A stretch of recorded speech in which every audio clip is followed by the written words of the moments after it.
ሰላም ጤና ይስጥልን ተመልካቾቻችን ከናሁ ቴሌቪዥን የጥር 15 2018 ዓ.ም የዕለተ አርብ ዜናዎችን ወደ እናንተ የምናደርስበት ሰዓት ላይ እንገኛለን። ከዜናዎቹ ጋር አብራችሁን ቆዩ። ረዴት ጌታቸው ነኝ። አብራችሁን ቆዩ።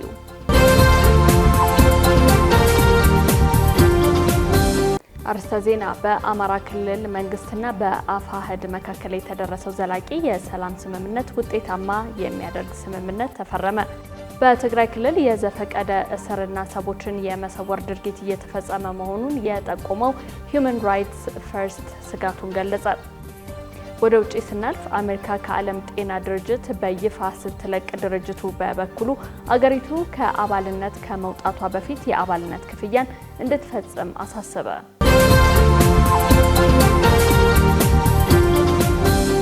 ወደ ቀዳሚ ዜናችን እንለፍ። በአማራ ክልል መንግስትና በአፋሕድ መካከል የተደረሰውን ዘላቂ የሰላም ስምምነት ውጤታማ የሚያደርግ ስምምነት ተፈረመ።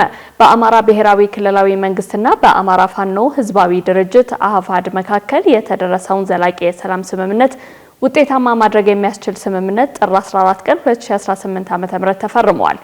በስምምነት ስነ ስርዓቱ የሰላም ሚኒስትር መሐመድ እንድሪስን ጨምሮ የክልሉና የፌደራል መንግስት እንዲሁም የሀገር መከላከያ ሰራዊት ከፍተኛ አመራሮችና የአፋሕድ ከፍተኛ አመራሮች ተገኝተዋል። ሚኒስትሩ በዚሁ ወቅት እንዳሉት በክልሉ የነበረው ግጭት ህዝቡ ሊያገኝ የሚገባውን ልማት ያሳጣና ከፍተኛ ውድመትን ያስከተለ ነው። በዚህ በሰለጠነ ዘመን ከሰላም ይልቅ አፈሙዝ ይዞ መፋተግ ጊዜውን የማይመጥንና በትውልድ ተወቃሽ የሚያደርግ ነው ሲሉም አጽንኦት ሰጥተዋል። ዛሬ ላይ ሰላምን መርጠው ወደ ሰላም መንገድ የመጡት የአፋሕድ አመራሮች ተገቢውንና ለትውልድ የሚበጅ ውሳኔ በመምረጣቸው ምስጋና አቅርበዋል። ሌሎች ቀሪ ኃይሎችም የሰላም አማራጭን እንዲቀበሉ አቶ መሐመድ ጥሪ አቅርበዋል። የአፋሕድ ከፍተኛ አመራር ፈንታው ሙሃባ በበኩላቸው ስምምነቱን እውን ለማድረግ ባለፉት ጊዜያት በአፍሪካ ህብረትና በኢጋድ አማካኝነት በህጋዊ መንገድ ስንወያይ ቆይተናል ብለዋል። ስምምነቱ ያለፈውን የሚያጠናክርና ህጋዊ በሆነ መልኩ የተፈጸመ መሆኑንም ነው ያስገነዘቡት። በትግራይ ክልል የዘፈቀደ እስርና ሰዎችን የመሰወር ድርጊት እየተፈጸመ መሆኑን የጠቆመው ሂዩማን ራይትስ ፈርስት ስጋቱን ገለጸ። የሰብአዊ መብት ተሟጋቹ ሂዩማን ራይትስ ፈርስት በትግራይ ክልል በርካታ የዘፈቀደ እስር፣ ሰዎችን አስገድዶ የመሰወር ድርጊት እንዲሁም አካላዊ ጉዳት የማድረስ ተግባር እየተፈጸመ መሆኑን በመጥቀስ የሰብአዊ መብት ሁኔታ እያሽቆለቆለ መጥቷል ሲል ስጋቱን ገልጿል። ድርጅቱ ትላንት ሐሙስ ዕለት ባወጣው መግለጫ በክልሉ በተለያዩ አካባቢዎች የተፈጸሙ በርካታ እገታዎችንና እስራቶችን መረጃ መያዙን ገልጾ ድርጊቶች ያለ ህግ አግባብ ነጻነትን የመንፈግ ሰፊ አዝማሚያ መኖሩን እንደሚያሳዩ አስጠንቅቋል። ከተጠቀሱት ጉዳዮች መካከል ከ5 ወራት በፊት በመቀሌ ከተማ ወደ ቤቱ ሲመለስ በታጠቁ ሰዎች ተወስዷል የተባለው ፊሊሞን ገብረ ህይወት ይገኝበታል። መግለጫው ፊሊሞን እስካሁን ያለበት ቦታም ሆነ ሁኔታ አይታወቅም ብሏል። የፊላሪ ፕሮዳክሽን ባለቤት የሆነው ፊሊሞን ከጠፋ ወራትን ያስቆጠረ ቢሆንም ስለሚገኝበት ቦታ ምንም አይነት መረጃ አለመኖሩ ዘገባው አመላክቷል። ሂዩማን ራይትስ ፈርስት በመግለጫው አክሎም የኤርትራ መንግስት ተቃዋሚ በመሆን የሚታወቁትና መቀሌ ውስጥ ታፍነዋል የተባሉትን ኤርትራዊው ዮሐንስ አብርሃን ጉዳይም ጠቅሷል።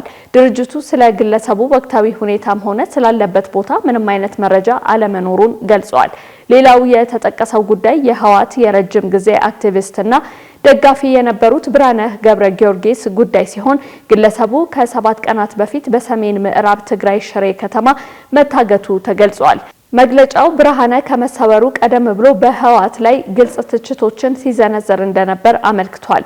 ድርጅቱ በተጨማሪም የቀድሞ የትግራይ ኃይሎች ከፍተኛ አመራር ብርጋዴር ጀነራል ጉዑሽ ገብረ መታሰርን ጠቅሷል። እንደ ሂዩማን ራይትስ ፈርስት ገልጾ ብርጋዴር ጀነራል ጉዑሽ ከቀናት በፊት በትግራይ ወታደራዊ ክንፍ የታሰሩ ቢሆንም እስካሁን ፍርድ ቤት አለመቅረባቸውንና የታሰሩበት ቦታም በይፋ አለመታወቁን ያመለክታል።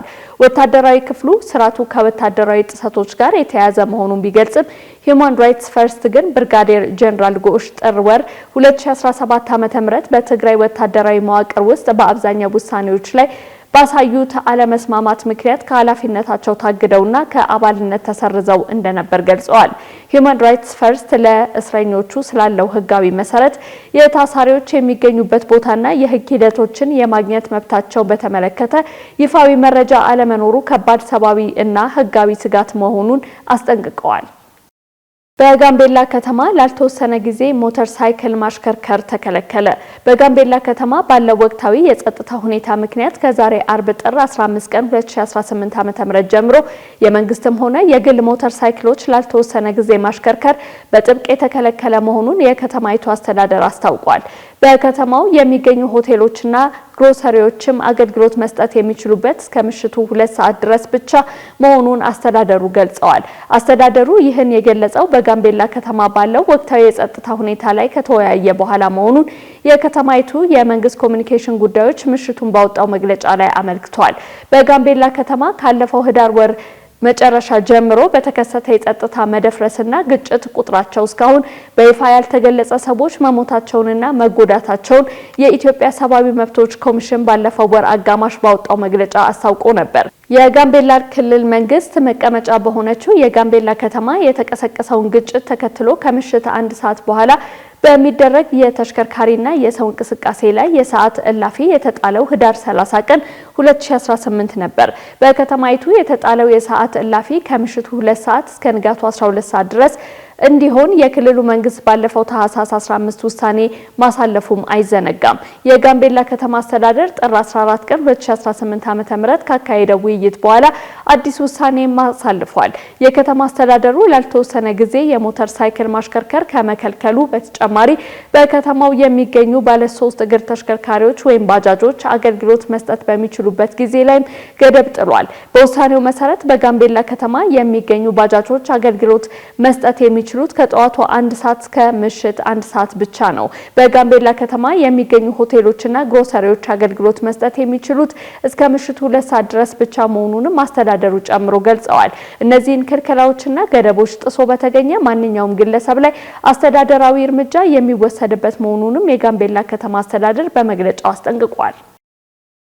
በአማራ ክልል የተለያዩ መጠለያ ጣቢያዎች የሚኖሩ ተፈናቃዮች ወደ ቀደመ ቀያቸው እንዲመለሱ ጠየቁ። ከኦሮሚያ ክልል ሆሮ ጉድሩ ወለጋና አካባቢው ተፈናቅለው በአማራ ክልል የተለያዩ መጠለያ ጣቢያዎች የሚኖሩ ተፈናቃዮች መንግስት የአካባቢውን ሰላም አረጋግጦ ወደ ቀድመ ቀያቸው እንዲመልሳቸው መጠየቃቸው ተሰምቷል።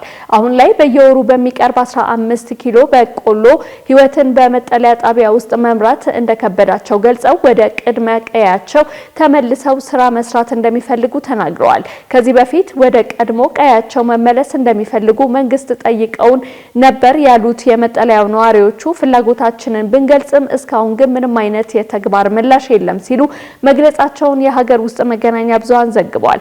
የተከበራችሁ ተከታታዮቻችን በጉዳዩ ዙሪያ የአማራ ክልል የአደጋ ስጋት ስራ አመራር ቢሮ የስራ ኃላፊዎች አስተያየት ያልሰጡ ሲሆን በቀጣይ የሚወጡ መረጃዎችን ተከታትለን ወደ እናንተ የምናደርስ ይሆናል። ካሽጎ በየትኛውም ዓለም ሆነው በማንኛውም ሰዓት ለወገኑ የሚደርሱበት ፈጣን የገንዘብ መላኪያ ተከፈተሎ። ማስተርና ቪዛ ካርዶን በመጠቀም ከ5 እስከ 20 ዶላር የሚልኩበት አዲስ የገንዘብ መላኪያ መንገድ። ካሽጎን ለየት የሚያደርገው የትኛውም የገንዘብ ዝውውር በፍጥነት አገልግሎት ከመስጠቱም ባሻገር ለማንኛውም አገልግሎት ምንም አይነት ክፍያ አለመጠየቁ ነው። በሀገራችን ታሪክ ገንዘብን ከውጪ ወደ ሀገር ቤት በማስተላለፍ በመተግበሪያ መልክ አገልግሎት መስጠት የጀመረው የመጀመሪያው ሀገር በቀል የገንዘብ መላኪያ ዘዴ ካሽጎ ከ4500 በላይ ባሉ የባንክ ቅርንጫፎች አገልግሎት እየሰጠ ይገኛል። ገንዘቦን በሰኮንዶች ልዩነት ውስጥ ይፈልጉ በአካውንቶ ወይንም በእጆ ቆጥረው የሚወስዱበት ልዩ ዘዴ። በቅርቡ ሁሉንም ኢትዮጵያዊ ባለቤት ለማድረግ ጉዞ የጀመረው ካሽጎ ዛሬውኑ መተግበሪያውን በስልኮ ላይ በመጫን የአገልግሎቱ ተጠቃሚ ሆኑ። ፍጥነት መለያችን፣ ኢትዮጵያን መክፈቻችን፣ ካሽጎ ነው መላኪያችን። ካሽጎ የአዲሱ ትውልድ ብራንድ። እነሆ የምስራች! የ10 አየር መንገድ የበረራ ትኬት ለውድ ደንበኞቹ በተቀላጠፈና አስተማማኝ በሆነ መንገድ እያቀረበ ያለው። በዚህም በደንበኞቹ የተመሰገነው ጉዞጎ አሁን ደግሞ ተደራሽነቱን በማስፋት ተጨማሪ ባንኮችን በማካተት ለውድ ደንበኞቹ የበለጠ አስተማማኝ ለመሆን ችሏል። የጉዞጎን አፕሊኬሽን ከአፕ ስቶር ወይም ከፕላይ ስቶር በማውረድ የመነሻና የመድረሻ ከተማዎትን መርጠው ዋጋ አወዳድረው የሀገር ውስጥም ሆነ ዓለም አቀፍ በረራ ማድረግ ካሰቡ የበረራ ትኬቶን ክፍያ በአቅራቢያው በሚገኙ ባንኮች አንድም በአካል በመሄድ ወይም በኦንላይን የክፍያ አማራጮች ክፍያዎትን በመፈጸም የበረራ ትኬቶን በእጅ ያስገቡ። ከዚህም በተጨማሪ እንደ ሁል ጊዜው ወደ ጉዞጎ የጥሪ ማዕከላችን 7473 በመደወል ከሙሉ የበረራ መረጃ ጋር የ24 ሰዓት የትኬት አገልግሎት ማግኘት እንደሚችሉ ስናበስሮ በታላቅ ደስታ ነው። ለበረራዎ ጉዞጎ።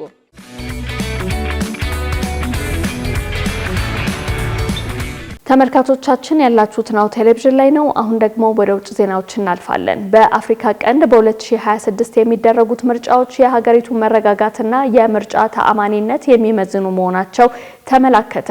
ኢትዮጵያ፣ ጅቡቲ፣ ደቡብ ሱዳንና ሶማሌላንድን ጨምሮ በርካታ የአፍሪካ ቀንድ ሀገራት በተያዘው የፈረንጆቹ 2026 ወሳኝ ምርጫዎችን ያካሂዳሉ ተብሎ ይጠበቃል። የእነዚህ ምርጫዎች ውጤትም የአገሪቱን የውስጥ ፖለቲካና ቀጠናዊ ሁኔታ እንደሚወስን ይገመታል ሲል ዶቼ ቬለ ዘግቧል።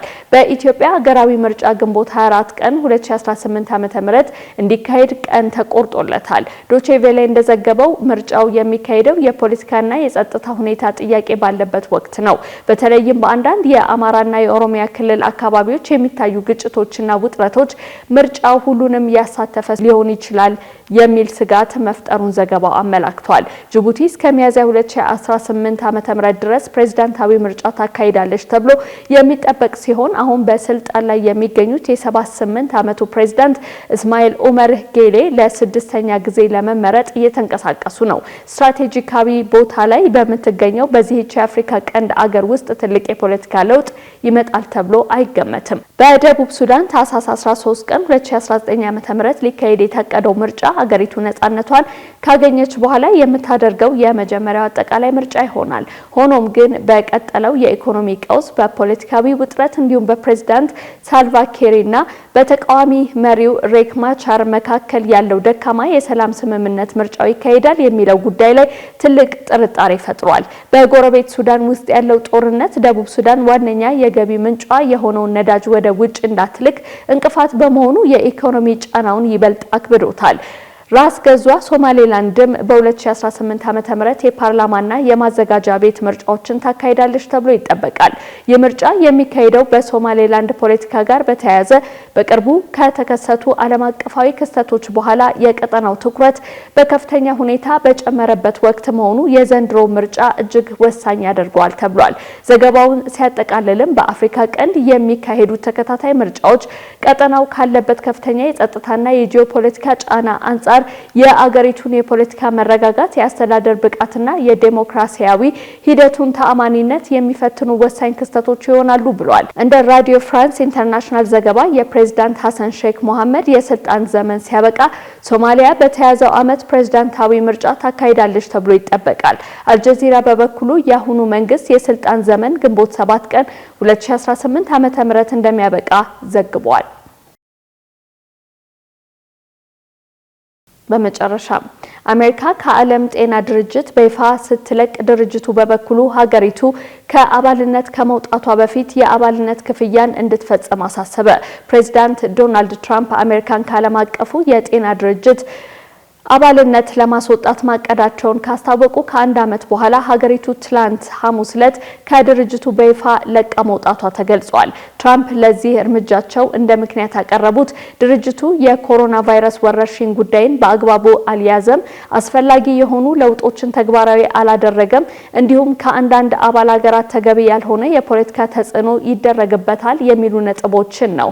አሜሪካ 194 አባል ሀገራት ባሉት ድርጅት ተጽዕኖ ፈጣሪ አባል ከመሆኗ በላይ እንደ አውሮፓውያኑ አቆጣጠር በ1948 ድርጅቱ ሲመሰረት ቁልፍ ሚና የነበራት በመሆኑ ለቃ መውጣቷ የዓለም አቀፍ ጤና ባለሙያዎችንና ባለስልጣናትን ማስደንገጡን ዋሽንግተን ፖስት ዘግቧል።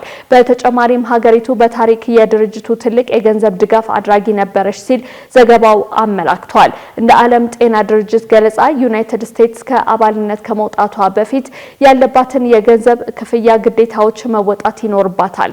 የድርጅቱ ስራ አስፈጻሚ ቦርድም በየካቲት ወር በሚደረገው ስብሰባ ይህንኑ ጉዳይ ለመመልከት ቀጠሮ ይዟል። የህዝብ ጤና ባለሙያዎች የዩናይትድ ስቴትስ ከድርጅቱ ወጥታ እንዴት ዓለም አቀፍ የህዝብ ጤና መሪነቷን ልትቀጥል እንደምትችል ጥያቄ እያነሱ ይገኛሉ። የጆርጅ ታውን ዩኒቨርሲቲ የህግ ፕሮፌሰርና የዓለም ጤና ድርጅት የብሔራዊና ዓለም አቀፍ የጤና ህግ ትብብር ማዕከል ዳይሬክተር ላውረንስ ጎስቲን ሲናገሩ የትራምፕ አስተዳደር በዓለም አቀፍ ጤና ላይ መምራት እችላለሁ ብሎ ማሰቡ አስቂኝ ነው ብለዋል። ዱብ ዱብ ከአሸዋማው ሜዳ ላይ ባዶ እግር ከአሸዋ ይወዳጃል እዚህ ስፍራ። ከአልጋው ላይ ገደም ከኳሱ ጋር ትግል ከሽዋዥዌው ጋር ጩኸት ጀልባ ይጎተታል። ቤተሰብ ታንኳ ይዞ ወደዛ ይከንፋል። እናቶች ይደመማሉ። ይፈራው ይመለሳል። አንዳንዱ ለነፍሱ ሕይወት አድን ቦርሳ ያነግታል። የሕፃናቱ ዋና፣ የወጣቶቹ ትዕይንት፣ ድብርት ለሳቅ ቦታውን የሚለቅበት ስፍራ። የማታው ካምፋየር፣ የፍየሉ ጥብስስ፣ ጭፈራው ሲደራ ማዶ አሻግረው አማትሮ ቢያዩት የማይጨርሱት ሐይቅ፣ ዋኝቶ የማያቋርጡት ለጀልባ ካፒቴን የማይፈልጉበት እጅን በአፍ የሚያስጭን ልዩ ተፈጥሮ። ፀሐይ ስትወጣና ስትጠልቅ ከውሃ ጋር ተጣምራ የማያቋርጥ ትርኢት የምታሳይበት ውብ ስፍራ። ምሽት ከስር በእሳት ከላይ በጨረቃ ልዩ ትዝታን የሚጥል ከዛፍ መሃል ፀሐይ፣ የምሽት ጨረቃ፣ አዋፋትና አበባ፣ ሌላ ድምቀት፣ ሌላ ዓለም። ሰማይ እንደ እስስት መልኩን የሚቀያየርበት የላንጋኖ ሰማይ ብዙዎች በብዙ ያዜሙለት።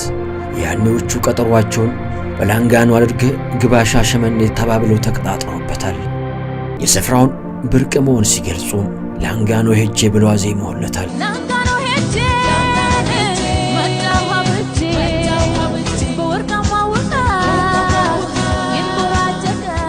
አንዳንዶች የፍቅራቸው መገናኛ ምክንያት ሲያደርጉትም ሐዋሳ ላንጋኖ ለሽርሽር ሄጄ አየውሽ ተባብለውበታል።